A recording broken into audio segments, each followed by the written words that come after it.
FCRA നിയമ ഭേദഗതി ആശങ്ക ഉണ്ടാക്കുന്നതെന്ന് മാർ ആൻഡ്രൂസ് താഴത്ത്. നിയമ ഭേദഗതി സഭാ സ്വത്തുക്കൾ കണ്ടുകെട്ടാനാണ്.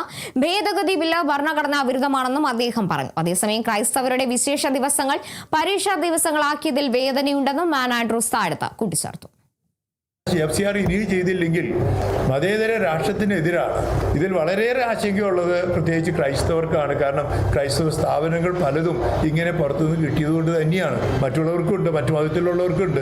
വിദഗ്ധര്, വക്കീൽമാർ പറഞ്ഞു ഇത് ഇന്ത്യൻ കോൺസ്റ്റിറ്റ്യൂഷൻ അടക്കം എതിരാണ്, മതേതര രാഷ്ട്രത്തിനെതിരാണ്, വ്യക്തികളുടെ പൗരന്മാരുടെ അവകാശത്തിനെതിരാണ്.